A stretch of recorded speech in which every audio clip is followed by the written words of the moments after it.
আসসালামু আলাইকুম রহমতুল্লাহ। আশা করি আল্লাহ পাকের অশেষ রহমতে সবাই ভালো আছেন। সামান্য কিছু কথা বলার জন্য লাইভে আসলাম।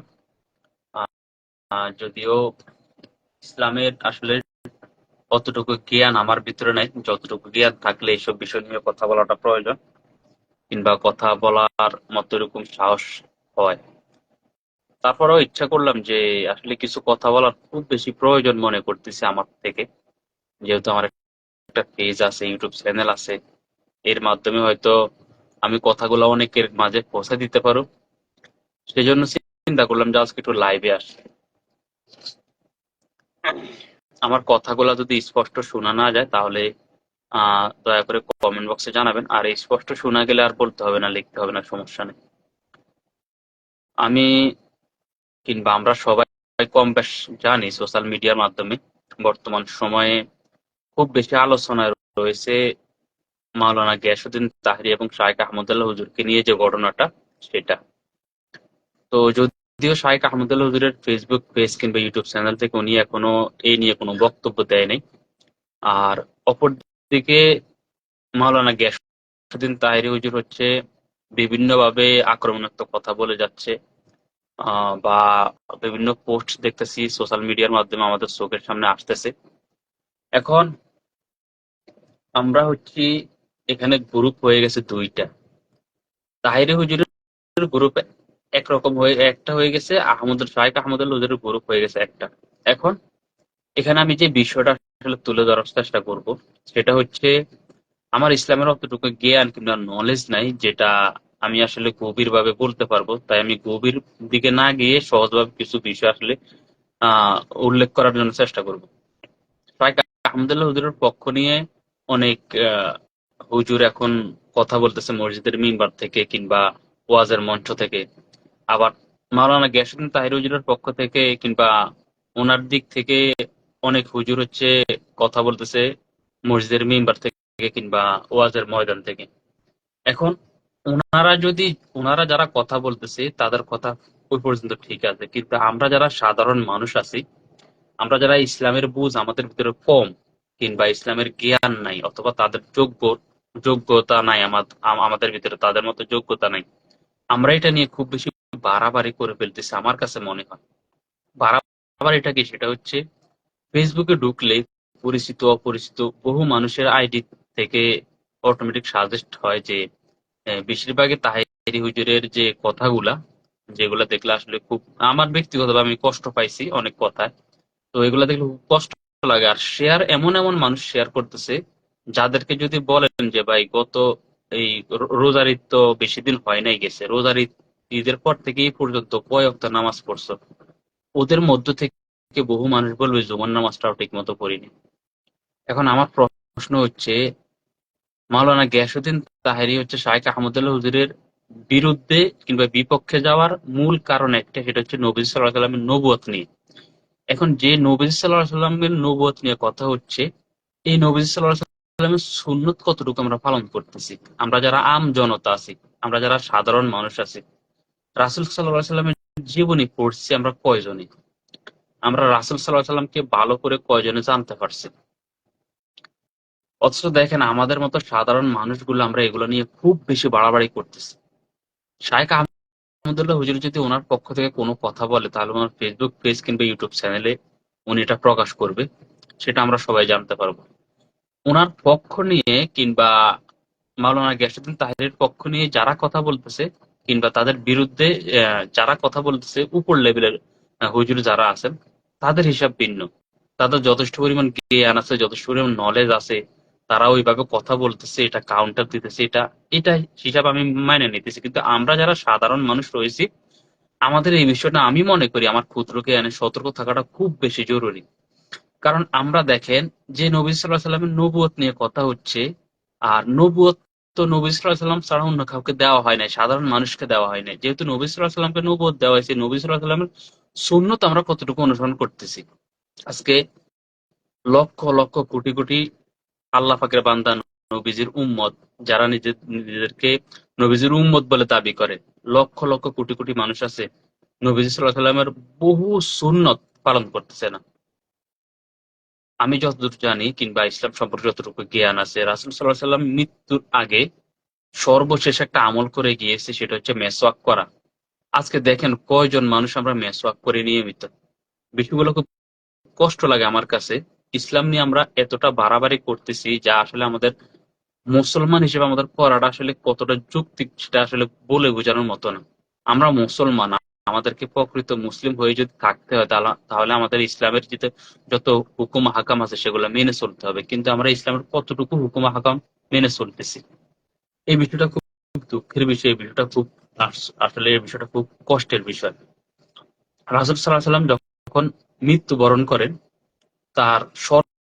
ওনার সর্বশেষ আমল হচ্ছে মেসওয়াক। কিন্তু আজ সারা বিশ্বের যত মুসলমান আছে, মুসলমানদেরকে তাকিয়ে দেখেন মেসওয়াক কয়জনে করে। দস্তরখানা বিছিয়ে খাবার খাওয়াটা হচ্ছে নবী সাল্লাল্লাহু আলাইহি ওয়াসাল্লামের সুন্নত। এই সুন্নতটা কয়জনের মাঝে জিন্দা আছে? এমন অসংখ্য সুন্নত আছে যে সুন্নত গুলা গ্রামগঞ্জ তো পরের হিসাব, শহরের মানুষ জানে না।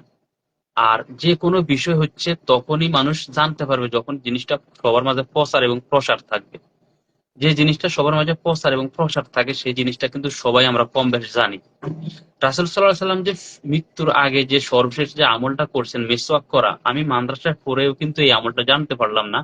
মানে এটা আমার ব্যর্থতা নাকি মাদ্রাসা থেকে জানানো হয়নি, তাদের ব্যর্থতা আমি জানি না, সেটা নিয়ে কথা বলতেছি না। তো এখন এসে আমি রাসূল সাল্লাল্লাহু আলাইহি ওয়াসাল্লামের মৃত্যুর আগে সর্বশেষ আমল ছিল মেসওয়াক। এই মালয়েশিয়াতে এসে জানতে পারলাম। তাহলে দেখেন এইগুলা যদি সমাজের মাঝে যদি অ্যাভেলেবেল থাকতো, সবার মাঝে যদি এটা রাসূল সাল্লাল্লাহু আলাইহি ওয়াসাল্লামের যত সুন্নত আছে এগুলো যদি সবার মাঝে থাকতো, তাহলে কিন্তু আমরা এই বিষয়গুলো ছোটবেলা থেকে জানতে পারতাম।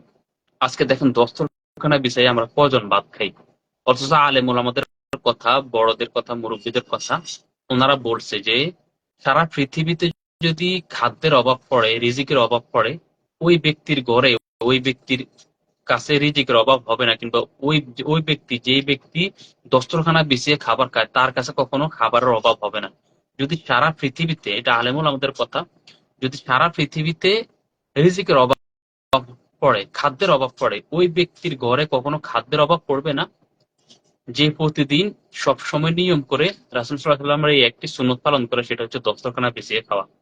এখন এই দস্তরখানার বিষয়টা আমরা কয়জনে জানি? অথচ আমরা পড়ে আছি ইসলামের ছোটখাটো একটা বিষয় নিয়ে, যদি কোনো হুজুর, যদি একজন হুজুর যদি আরেকজন হুজুরের খোঁচা মারে, ওইটা শেয়ার করা নিয়ে পড়ে আছে।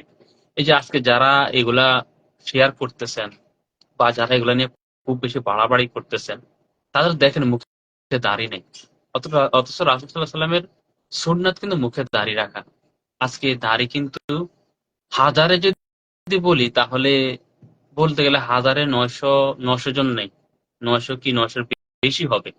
তো রাসূল সাল্লাল্লাহু আলাইহি ওয়াসাল্লামের সুন্নত দাড়ি রাখা, এই সুন্নতটা আমরা কয়জনে চিন্তা করছি? এখন যারা এগুলা নিয়ে খুব বেশি বাড়াবাড়ি করতেছেন কিংবা এগুলা শেয়ার করে খুব বেশি নিজেকে মানে ধার্মিক জাহির করতেছেন, তারা ইসলাম কতটুকু মানতেছেন, তারা রাসূল সাল্লাল্লাহু আলাইহি ওয়াসাল্লামের সুন্নত কতটুকু অনুসরণ করতেছেন, এই বিষয়গুলো আসলে খুব কষ্টের। রাসূল সাল্লাল্লাহু আলাইহি ওয়াসাল্লামের শত শত সুন্নত আছে যা আমি নিজেও জানি না, যেমন মসজিদে গিয়ে কেউ যদি মসজিদে যায়, সর্বপ্রথম সে যেন ২ রাকাত নামাজ পড়ে, ২ রাকাত নামাজ না আদায় করে সে যেন মসজিদে না বসে। এটা রাসূল সাল্লাল্লাহু আলাইহি ওয়াসাল্লামের সুন্নত এবং ওনার আদেশ। এই জিনিসটা আমরা কয়জন জানি? অথবা এই জিনিসটা আমরা যারা জানি তারা কয়জন এটা মেনে চলি? এটা কিন্তু রাসূল সাল্লাল্লাহু আলাইহি ওয়াসাল্লামের হাদিস, ওনার নির্দেশ, যে কোনো ব্যক্তি যদি মসজিদে প্রবেশ করে, মসজিদে প্রবেশ করার পর সর্বপ্রথম সে যেন ২ রাকাত নামাজ পড়ে নেয়, ২ রাকাত নামাজ না পড়ে সে যেন মসজিদে না বসে। এই একটা হাদিসের উপরে আমরা কয়জন আমল করতেছি? আর যদি আমার কথা বলি, আমিও আমল করতে পারতাছি না কিংবা করি না। ইনশাল্লাহ আমি চেষ্টা করব সামনের দিকে আমলটা করার জন্য, আর এখনো চেষ্টা করতেছি। আমি চেষ্টা করি জামাত যদি মসজিদে থাকি কিংবা মসজিদের বারান্দায় কিংবা আশেপাশে থাকি, তাহলে সময় সুযোগ হলে ২ রাকাত নামাজ পড়া, কিংবা যদি দেখি যে সময় সুযোগ নেই তাহলে আমি মসজিদে প্রবেশ করি না ততক্ষণ পর্যন্ত যতক্ষণ পর্যন্ত না এক আকামত দেয়। আকামত দেওয়ার সাথে সাথে মসজিদে প্রবেশ করি। ইদানিং আমি এটা করার জন্য চেষ্টা করতেছি। আমি আমার দ্বারা সম্ভব না, হয়তো আল্লাহ পাক তৌফিক না দিলে কিন্তু আমার দ্বারা সম্ভব না নবী সাল্লাল্লাহু আলাইহি ওয়াসাল্লামের সকল সুন্নত পালন করা। কিন্তু দুই একটা সুন্নত তো আমি জিন্দা রাখতে পারি। আমাদের মাঝে নবী সাল্লাল্লাহু আলাইহি ওয়াসাল্লামের সুন্নত জ্ঞান থাকলে বিষয়গুলো আরো সুন্দরভাবে আপনাদের মাঝে উপস্থাপনা করতাম, কিন্তু জানাতাম আপনাদেরকে। আল্লাহ পাকের ফরজ হুকুম আহকাম গুলো আমরা কয়জন মেনে চলতে পারতেছি। আমি আজকেও একটা বিষয় দেখে খুব কষ্ট পেলাম। মানে বিষয়টা আসলে কষ্টের বিষয় কি, আসলে কষ্ট তো অনেকগুলা। এই বর্তমান সময়ে যে বিষয়টা এখন শাইখ আহমদুল্লাহ হুজুর এবং মাওলানা গিয়াসউদ্দিন তাহেরির কে নিয়ে যে বিষয়টা, এই বিষয়টা আসলে এতটা বাড়াবাড়ি পর্যায়ে চলে গেছে। ওনারা যদি কথা বলে, ওনাদের ওনাদের কথা বলার ঠিক আছে, ওনাদের পেজ থেকে কিংবা ইউটিউব চ্যানেল থেকে, কিন্তু আমরা যারা সাধারণ মানুষ আছি, আমাদের এগুলা শেয়ার করা কিংবা এগুলা নিয়ে বাড়াবাড়ি করাটা কতটা আসলে বোকামি হতে পারে আমি আসলে বুঝতে পারতেছি না। হ্যাঁ, আপনি হয়তো ইসলাম স্বয়ং সম্পূর্ণ মানেন, ইসলামের জ্ঞান আছে বিধায় আপনি এটা করতে পারেন। আপনি রাসূল সাল্লাল্লাহু আলাইহি ওয়াসাল্লামের সুন্নত পালন করেন না, কিন্তু কিংবা রাসূল সাল্লাল্লাহু আলাইহি ওয়াসাল্লামের যে রাসূল সাল্লাল্লাহু আলাইহি ওয়াসাল্লামের যে বিষয়গুলো মেনে চলার, এগুলো মেনে চলতেছেন না, চলতে পারতেছেন না, কিংবা চলার জন্য চেষ্টা করতেছেন না। অথচ আপনি এগুলো নিয়ে খুব বেশি বাড়াবাড়ি করতেছেন, অথবা আমরা যারা সাধারণ মানুষ আছে এগুলো নিয়ে খুব বেশি বাড়াবাড়ি করতেছি। হক্কানি আলেম ওলামা চিনার জন্য আসলে বেশি দূর যেতে হয় না, বেশি জ্ঞানেরও প্রয়োজন হয় না। আমি শাইখ আহমদ হুজুর কিংবা তাহিরি হুজুর, আমি ওনাদের বিপক্ষে কথা বলতেছি না। ওনাদের যে যোগ্যতা, ওই যোগ্যতার লেভেল পর্যন্ত পৌঁছা আমার পক্ষে সম্ভব না। আমি দুইজনকে সম্মান দিয়ে কথা বলতেছি। আচ্ছা, ধরুন যারা আপনারা শাইখ আহমদ হুজুরের বিপক্ষে আছেন, মাওলানা গিয়াসউদ্দিন তাহিরি হুজুরের পক্ষে আছেন, আপনাদের কাছে যদি আমি একটা প্রশ্ন করি, মাওলানা গিয়াসউদ্দিন হুজুরের পক্ষে আছেন যে, যদি মাওলানা গিয়াসউদ্দিন তাহিরিকে যদি প্রশ্ন করেন, আপনি ওনার বক্তব্য হয়ে যদি প্রশ্ন করেন যে আপনি শেষ কবে নামাজ ছাড়ছেন, উনি উত্তর দিবে যে আমার নামাজ কাজাই হয় না, ছাড়বো কি? আপনি একজন ভক্ত হয়ে আপনার নামাজ কাজা হচ্ছে, কিংবা আপনি একজন ভক্ত হয়ে আপনার নামাজ ছুটে যাচ্ছে, অথচ আপনি নামাজ ঠিক না করে আপনি তার অনেক বিষয় নিয়ে লাফালাফি করতেছেন, তার পক্ষে বিপক্ষের বিষয়গুলো নিয়ে খুব বেশি বাড়াবাড়ি করতেছেন। একই কথা যদি শাইখ আহমদুল্লাহ হুজুরকে বলেন যে আপনি সর্বশেষ কোন নামাজটা ছাড়ছেন, উনি বলবেন নামাজ ছাড়বো তো দূরের কথা, আমার তো নামাজ কাজাই হয় না। তাহলে ওনার নামাজ যেখানে কাজা হয় না, আপনি ওনার ভক্ত হয়ে ওনার পক্ষে গিয়ে কথা বলার জন্য, আমি বলছি না পক্ষে বলতে পারবেন না, বিপক্ষে বলতে পারবেন না, যেটা সত্য সেটা সত্য বলতে হবে, যেটা মিথ্যা সেটা মিথ্যা বলতে হবে, যেটা সহি সেটাকে সহি মানতে হবে, যেটা আহ বিদআত সেটাকে বিদআত মানতে হবে। এখন আপনি সহি আর সহি না, এই দুই পক্ষে এবং বিপক্ষে যাইতেছেন ঠিকই, কিংবা আপনি যাকে ভালোবাসেন, আপনি আহমদুল্লাহ হুজুরকে ভালোবাসা আপনি তাহারিকে গালি দিতেছেন। অথচ যে আহমদুল্লাহ হুজুরকে ভালোবাসেন, সেই আহমদুল্লাহ হুজুরকে যদি প্রশ্ন করেন আপনার কয় ওয়াক্ত নামাজ গত এক বছর ছুটছে, উনি বলবে যে আমার কাজাই হয় না, নামাজ ছুটবে কিভাবে? হতে পারে? আমি কথার কথা বলতেছি। এখন যে ব্যক্তি নামাজ ছাড়ে না এক ওয়াক্ত, তার বক্ত হয়ে আপনি কিভাবে নামাজ ছাড়তেছেন? যে ব্যক্তি রাসূল সাল্লাল্লাহু আলাইহি ওয়াসাল্লামকে ভালোবেসে হচ্ছে ওনার যে সুন্নত গুলো এগুলো অনুসরণ করতেছে, আপনি ওনার পক্ষ নিয়ে আপনি কি করতেছেন? আমাদের আসলে ইসলামের অনেক বিষয় এখনো ভেবে চিন্তে মানে ভেবে চিন্তে বিষয়গুলো আসলে শেয়ার করার দরকার। আমরা হুটহাট করে যে কোনো জিনিস শেয়ার করে ফেলি। আমরা ইসলামের রহস্য এটা এখনো জানতে পারলাম না। যারা উপর লেভেলের কিংবা যারা হুজুর মাওলানা আছেন তাদের হিসাব ভিন্ন, কিন্তু আমরা সাধারণ মানুষ যারা এগুলো নিয়ে খুব বেশি বাড়াবাড়ি করতেছে, আমি অনুরোধ করব আপনারা এগুলো নিয়ে বাড়াবাড়ি করেন না। আপনার মাঝে ইসলামের জ্ঞান নাই আধাটুকু, আপনি 100 ভাগের 50 ভাগ জ্ঞান আপনার ভিতরে নেই, অথচ আপনি 100 ভাগের 80 ভাগ জ্ঞান দেখাতেছেন ফেসবুকে গিয়ে। এই যে আজকে দেখেন, ফেসবুকে মনে করেন ঢুকলেই এখন মানুষ তো ওই কি বলে, ইসলাম জিনিসটা আসলে প্রচার করাটা সহজ, সেটা নিজের ভিতরে পালন করাটা খুব বেশি কঠিন। আমার পরিচিত যদি কয়েকজনের কথা বলি, কয়েকজন বেশ মানুষ আছে, অনেক মানুষ আছে আমার পরিচিত মানুষ, ইসলামের কি সুন্দর সুন্দর স্ট্যাটাস, বিভিন্ন হুজুরের ওয়াজ মাহফিল শেয়ার করা, সুন্দর সুন্দর পোস্ট শেয়ার করা, অথচ আমি কি বলবো তাদের কথা, এক ওয়াক্ত নামাজ পর্যন্ত ঠিক মতো পড়ে না, মোবাইলে সারাক্ষণ মেয়েদের সাথে কথা বলে, অথবা গেমসে আসক্ত, নাটক দেখে, ছবি দেখে, তারপরে গান শুনে। ইসলামে তো নাটক সিনেমা এগুলো সম্পূর্ণ হারাম, সম্পূর্ণ নাজায়েজ। ইসলামে হারাম বাদ্যযন্ত্র মিশ্রিত যদি কোরআন তেলাওয়াত হয় সেটাও তো ইসলামে না জায়েজ। বিষয়টা আরেকটু ক্লিয়ার করে যদি বলি, মিউজিক যেহেতু ইসলামে হারাম, এখন আপনি যদি কোরআন তেলাওয়াতের মাঝে যদি মিউজিক অ্যাড করেন কিংবা মিউজিক চালিয়ে যদি কোরআন তেলাওয়াত পড়েন, তাহলে তো এটা ইসলামে অ্যালাউ করবে না। আর এখন তো আরেকটা বড় ফিতনা শুরু হয়েছে, আমরা কি করি, যারা একটু টুকটাক এডিট পারি তারা কি করি, কোন এক হুজুরের একটা ভিডিও ডাউনলোড করে ওটাকে এডিট করে মিউজিক লাগাই দিই। আপনার একজনের জন্য হাজার জন হচ্ছে এটা অনুসরণ করবে। আর আপনি যে মিউজিক লাগিয়ে যে ওয়াজটা আজকে শেয়ার করতেছেন, যে ইসলামিক সঙ্গীতটা শেয়ার করতেছেন মিউজিক লাগিয়ে, আপনার একজনের কারণে 10 জন এটা করবে। মানে আপনি একজন আরো 10 জনকে উৎসাহ দিতেছেন যেটা করা যাবে। তো আল্লাহর রাস্তায় এই কাজটা করেন না। আপনি একা না, আপনাকে অনুসরণ করে যতজন এই মিউজিক ব্যবহার করা ওয়াজ মাহফিল শেয়ার করবে, আপনার সমান গুনাহ হবে। তাদের গুনাহ যা হওয়ার তা হবেই, তাদের গুনাহ পরিমাণ আপনার আমলনামায় কিন্তু গুনাহ হবে। তো যারা ইসলামিক আলোচনা শেয়ার করেন, তারা এই ইসলামিক আলোচনাগুলো যেন কোনোভাবে যেন মিউজিক না থাকে, এই বিষয়গুলো একটু লক্ষ্য করবেন। আর লাইভটা বেশি লম্বা করব না, আমি সামান্য কিছু কথা বলার জন্য আসলাম।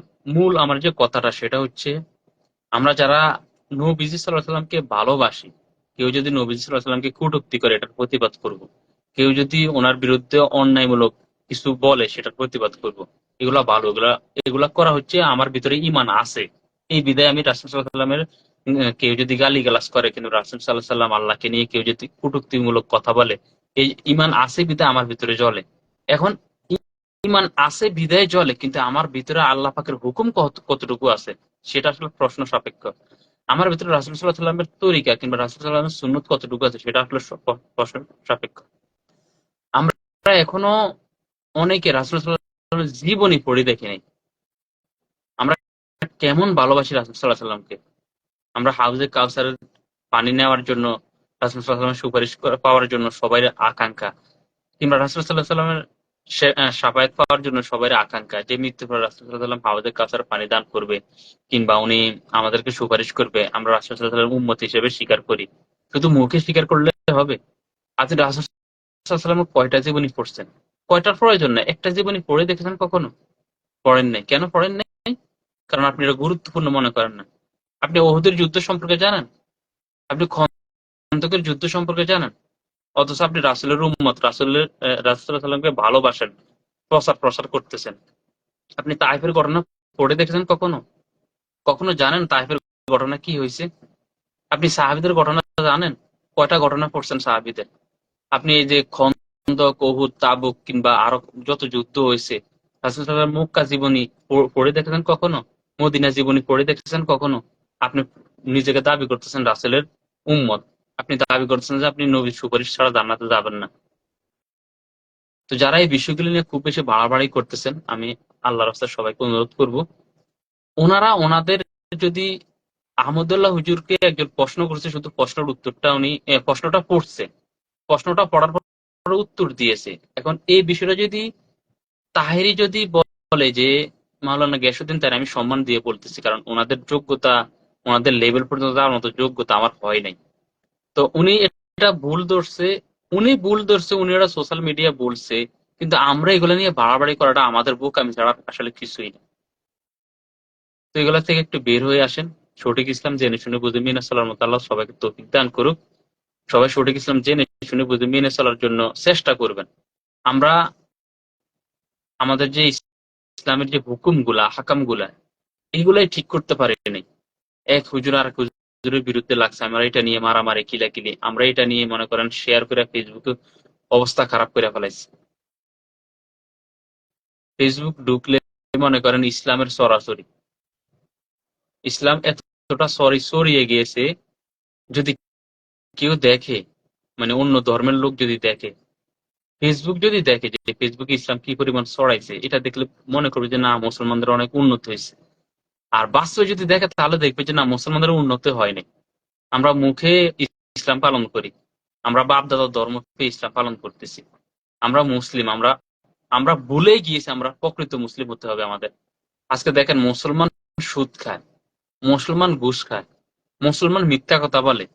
আমরা কেমন মুসলমান হয়েছে? মুসলমান চগলখড়ি করে, আরেকজনের গীবত গায়, মুসলমান হচ্ছে অন্যের পিছনে লাইগা থাকে। আমরা মুসলমান, আমরা নামে মুসলমান, আমরা কেমন মুসলমান?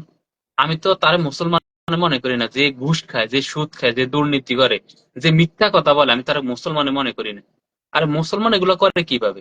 একজন মুসলমানের বিবেকে বাধে না যে আমি কিভাবে মিথ্যা কথা বলি, আমি কিভাবে পরের গীবত গাই, আমি কিভাবে অন্যের পিছে লাগি, আমি হিংসা বিদ্বেষে লেগে থাকি কিভাবে?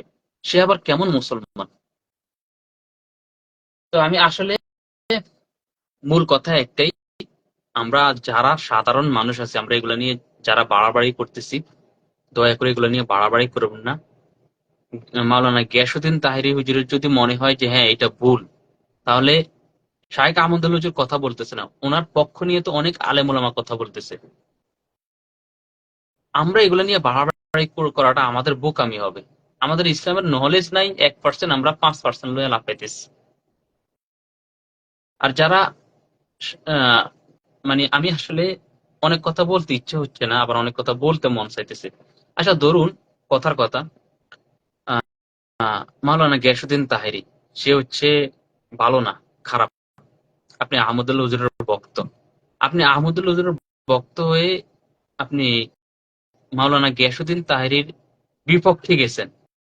আপনি কয় ওয়াক্ত নামাজ পড়ার পরে, কিংবা আপনি নামাজ ছাড়াও তো দোয়া করা যায়, কয়দিন তার জন্য দোয়া করছেন যে আল্লাহ, আমার প্রিয় শায়েখ আহমদুল্লাহ হুজুরের বিপক্ষে একজন আলেম, আরেকজন আরেকজন হুজুর কিংবা আরেকজন মাওলানা আলেম, মাওলানা গিয়াসউদ্দিন তাহেরি হুজুর হচ্ছে ওনার বিপক্ষে লাগছে। আল্লাহ, আমার পক্ষে সম্ভব না যে আহমদুল্লাহ হুজুরের পক্ষ নিয়ে গিয়াসউদ্দিন তাহিরের কিছু করার। তো আপনি তাকে হেদায়েত দিয়ে দেন। গিয়াসউদ্দিন তাহিরের হেদায়েতের জন্য কয়জন দোয়া করছেন? যদি আপনার কাছে মনে হয় তাহিরি হচ্ছে খারাপ লোক, কিংবা তাহিরি হচ্ছে ইসলামের বিদ্বেষ ছড়ায়, আপনি কয়দিন তার জন্য দোয়া করছেন? অথবা যারা তাহিরির পক্ষ নিতেছেন, আহমদুল হুজুরকে খারাপ বলতেছেন, আপনি তার কার্যকলাপ গুলো কয়দিন ফলো করছেন? তার আচার আচরণ, তার সামাজিক যে কাজগুলা, এগুলো কয়দিন ফলো করছেন? কয়দিন এগুলা দেখে আপনি আল্লাহর কাছে দোয়া করছেন যে আল্লাহ, এগুলা যদি ভালো হয় তাহলে ওনাকে বারাকা দান করুন, আর এগুলা যদি খারাপ হয় তাহলে ওনাকে এখান থেকে ফিরিয়ে আনুন। আমরা আসলে পক্ষ আর বিপক্ষ নেওয়া খুব সহজ, দোয়া করা একজনের জন্য এটা অনেক কঠিন। তো আমরা বিপক্ষ পক্ষ বিপক্ষ থাকবেই। পক্ষ বিপক্ষ যদি না থাকে তাহলে তো মানে এটা হবে না, আমি মনে করি। যেখানে অন্ধকার আছে সেখানে আলো থাকবে, যেখানে আলো আছে সেখানে অন্ধকার থাকবে। যেখানে চুরি বাটপারি জেনা আছে সেখানে ইসলাম আছে। কারণ চুরি বাটপারি জেনা কিংবা দুর্নীতি ঘুষ এগুলা যদি না থাকে, এগুলো যদি থাকে, এগুলোর বিপক্ষে যদি ইসলামটা না দাঁড়ায়, তাহলে তো এগুলো হতেই থাকবে। আমি মনে করেন সারা জীবন খারাপ কাজ করেই যাচ্ছি, আমাকে বাধা দেওয়ার জন্য কোনো আলেম নাই কিংবা কোনো প্রকৃত মুসলিম নেই, তাহলে তো হবে না। যেখানে আলো আছে সেখানে অন্ধকার হবে, যেখানে অন্ধকার আছে সেখানে আলো হবে। যেখানে ভালো মানুষ আছে সেখানে খারাপ মানুষ আছে, যেখানে নবীর দুশ্মন আছে সেখানে আবার নবীর বন্ধু আছে। এখন আমরা যারা এগুলো নিয়ে বাড়াবাড়ি করি, আমি আবার রিকোয়েস্ট করছি সবাইকে, এগুলো নিয়ে বাড়াবাড়ি করেন না। আপনি কতটুকু ইসলাম পালন করতেছেন, আপনি কতটুকু নবী সাল্লাল্লাহু আলাইহি সাল্লামের সুন্নত পালন করতেছেন, আপনি আল্লাহ পাকের হুকুম আহকাম কতটুকু মেনে চলতেছেন, আপনি এই দিকে ফোকাস দেন। আমরা যদি সঠিক ইসলাম জেনে শুনে বুঝে যদি মেনে চলতে পারতাম, তাহলে ইসলামের আজকে এই দশা হতো না। আজকে বলা হয় যে মুসলমানের দেশ, 90% মুসলমানের দেশ। 90% মুসলমানের দেশ ঠিকই, কিন্তু প্রকৃত মুসলমানের সংখ্যা কতজন আছে? আমরা আসলে মুসলমান না, আমাদের প্রকৃত মুসলিম হতে হবে। মুসলমান হয়ে তো শত শত মানুষ মারা যাচ্ছে দৈনিক, প্রকৃত মুসলিম হয়ে কয়জন মারা যাচ্ছে? তো আল্লাহ পাক আমাদেরকে সবাইকে, আমাকে সহকারে সবাইকে সঠিক উত্তম বিনিময় দান করুক, ভালো কথা বলার তৌফিক দান করুক, ভালো কথা চলার তৌফিক দান করুক। আর আরেকটা বিষয় একটু বলে শেষ দিই, আমি এটা শেষ দেব। এমনি শাহিন আলম, খুব সুন্দর কথা বলছেন ভাই। জি ভাই, আপনার কাছে যদি মনে হয় যে আমার কথাগুলো সুন্দর, তাহলে আপনি দিল থেকে দোয়া করবেন আমার জন্য, যেন আসলে সুন্দর কথা বলতে পারি, সেটা মানুষকে খুশি করার জন্য না, আল্লাহকে খুশি করার জন্য। কারণ কথা বলাটা আল্লাহ পাকের একটা নেয়ামত। এই যে কথা বলা, এটাও আল্লাহ পাকের নেয়ামত। বহু মানুষ আছে কথা বলার ইচ্ছা পোষণ করতেছে, কিন্তু কথা গুছিয়ে বলতে পারে না দেখে তারা ডেলিভারি দিতে পারতেছে না। তো কথা বলাটা হচ্ছে আল্লাহ পাকের একটা নেয়ামত, এই নেয়ামত আসলে আল্লাহ পাক সবাইকে দেয় না। আর কথা বলার মধ্যে আবার ভালো কথা এবং মন্দ কথা, এটারও পার্থক্য আছে। কথা বললে তো হবে না। ভালো কথা যদি না বলতে পারি তাহলে সেটা তো আল্লাহ পাকের নিয়ামত হলো না। এমডি ইসহাক: ফিরোজ ভাই, আপনি নসিহত করতে হবে না, আপনি বলেন কে সঠিক কে সঠিক না। যে ইসাক ভাই, আসলে আমার ক্ষুদ্র জ্ঞানে আমি আলেম ওলামাদেরকে সঠিক পাল্লা কিংবা ব্যাটিক পাল্লায় মাপার মতো এরকম যোগ্যতা আমার হয় নাই। আর আমি যদি এখন বলি যে শায়েখ আহমদুল্লাহ যে সঠিক না, সারা পৃথিবীর মানুষ যারা শায়েখ আহমদুল্লাহকে ফলো করে ওনারা জানে যে আমি যতই ব্যাঠিক বলি না কেন, উনি যে সঠিক এটা আসলে দিনের আলো যেমন পরিষ্কার, এটা ঠিক তেমনই পরিষ্কার। আবার আমি যদি তাহিরি মাওলানা গিয়াসউদ্দিন তাহির হুজুরের বিপক্ষে যাই, তাহলে ওনার পক্ষে যারা আছে তারা বলবে যে আমি ব্যাঠিক, তাহিরি হুজুর ঠিক। এখন আপনার কথার দ্বারা আমি একটু আরেকটু বলতেছি। শায়েখ আহমদুল্লাহ হুজুরের কথাই বলি। উনি ওয়াজের মধ্যে বলছে যে আপনি হুজুর চিনতে পারেন না, আপনি বলেন যে এই হুজুর একরকম কয়, হুজুর একরকম কয়, আমি সঠিক হুজুর কিংবা সঠিক ইসলাম সঠিক বলে কে, কার পক্ষে যাব, আমি এটা কিভাবে বাছাই করব? তখন শাইখ আহমদুল্লাহ হুজুর ওনার একটা ওয়াজে, ও একটা না অনেক আলোচনার মধ্যে বলছে, আপনি যখন কিংবা আপনারা যখন বাজারে যান তখন মাছ কিনতে হলে কিন্তু 10টা দোকান দেইখা তারপরে মাছ কিনেন। মাছ টিপ দিয়া দেখেন কোন মাছটা নরম, কোন মাছটা শক্ত, কোন মাছটা ভালো, কোন মাছটা মন্দ। আপনি যখন উনি এরকমও বলছে যে বাজারে যদি যান সয়াবিন তেল কিনতে, বাজারে তো বহুত ব্র্যান্ডের সয়াবিন তেল আছে, তা আপনি জেনে শুনে বুঝে ভালো সয়াবিন তেলটা খুঁজে নেন। এটা যখন আপনার জ্ঞানে ধরে, এইটা যখন জ্ঞানে ধরে তখন ওইটাও জ্ঞানে ধরবে যে কোন হুজুর ভালো, কোন হুজুর খারাপ, কোন হুজুর হকের পথে আছে, কোন হুজুর হচ্ছে হকের বিপক্ষে আছে। ছোটখাট্ট বিষয়গুলা যখন আমরা সহজভাবে নিতেছি তখন বড় কিছু কিন্তু আমাদের মাঝে ধরে ধরে যাবে। আর আপনি যদি আল্লাহ পাকের কাছে বলেন যে আল্লাহ, আমি তো ইসলাম জানি না, ইসলাম সম্পর্কে বুঝি না, আমি সঠিক ইসলাম কিভাবে পালন করবো সেই জ্ঞানও আমার ভিতরে নাই, কোন হুজুর ভালো কোন হুজুর খারাপ, কে আপনার পক্ষে আছে কে আপনার বিপক্ষে আছে, কে ইসলামকে ভালো ভাবে নিতেছে কে ইসলামের বিপক্ষে যাইতেছে, এগুলা বোঝার মতো ক্ষমতা আমার নাই। আল্লাহ, আপনি আমাকে তৌফিক দান করেন। আপনি যদি মন থেকে এটা যদি চান, মন থেকে যদি এই দোয়াটা করেন, তাহলে অবশ্যই আপনি কে হকের পথে আছে কে হকের বিপক্ষে আছে আপনি এটা সঠিকভাবে জানতে পারবেন। এটা আমার বিশ্বাস। আমরা বাজারে গেলে যেমন হুজুর আহমদুল হুজুর যে বলতেছেন, বাজারে গেলে শরীরটা আমরা যেরকম চিনতে পারি কোন হুজুর হকের পথে আছে কোন হুজুর বিপক্ষে আছে হকের, এটা আমরা চিনতে পারবো। তো আরেকটা কথা জানি কি বলতে চাইছিলাম আমি আসলে, কথা ভাইদের কমেন্টের উত্তর দিতে গিয়ে আসলে কথা বলে ফেলছি, বইলা গেছি। তো প্রায় আধা ঘন্টার মতো হয়ে গেছে লাইভটা, আসলে অনেক কথাই বললাম। যদি আমার কথা কোনো ভুল ত্রুটি হয় সবাই ক্ষমা সুন্দর দৃষ্টিতে দেখবেন। আমার মুখ দিয়ে যদি কোনো ভালো কথা বের হয় সেটা আল্লাহ পাকের পক্ষ থেকে বের হয়েছে, আর যদি কোনো ভুল কোনো কথা বের হয় সেটা শয়তানের পক্ষ থেকে বের হয়েছে। আমরা চেষ্টা করব সঠিক ইসলামটা জেনে শুনে বুঝে মিনা চলার জন্য চেষ্টা করব। অন্যের পিছে লাগার আগে আপনি যে হুজুরের বক্তই হন না কেন, আপনি আহমদুল্লাহ হুজুরের বক্ত হন, আপনি এই তাহিরি হুজুরের বক্ত হন, কিংবা আপনি সুন্নি হন, ওহাবি হন, কিংবা এই আল হাদিস সালাদের পক্ষে হন, যার পক্ষে হন, কোন হুজুর বলবেন না যে ভাই নামাজ পড়া হারাম। একজন হুজুর পাইবেন না। সবাই কিন্তু কিছু কিছু জায়গায় কিন্তু একমত। রাসূল সাল্লাল্লাহু আলাইহি ওয়াসাল্লামের সুন্নতের অনুসরণ করা, আপনি যে কোনো আলেমের কাছে যান, হকের পক্ষে যারা আছে হকের বিপক্ষে যারা আছে উভয় পক্ষের কাছে যান, সবাই বলবে রাসূল সাল্লাল্লাহু আলাইহি ওয়াসাল্লাম সুন্নত পালন করা অবশ্যই আমাদের জন্য কর্তব্য। আল্লাহ পাকের সকল হুকুম আহকাম গুলা মেনে চলা, ফরজ হুকুম আহকাম গুলা মেনে চলা অবশ্যই আমাদের জন্য কর্তব্য। আপনি যে বিষয়গুলা সকল হুজুর একমত ওই বিষয়গুলো মেনে চলেন, আর কিচ্ছু লাগবে না। যদি আপনি ওই বিষয়গুলো মেনে চলতে পারেন, ইনশাআল্লাহ আমি আশাবাদী ভবিষ্যতে আপনি যদি এক হাত যদি ভালো কাজ করে করেন, আল্লাহ পাক আপনাকে দুই হাত ভালো কাজ করার মতো তৌফিক দান করবে ইনশাআল্লাহ। তো প্রায় আধা ঘন্টা হয়ে গেছে। আল্লাহ পাক সবাইকে ভালো রাখুক, সুস্থ রাখুক।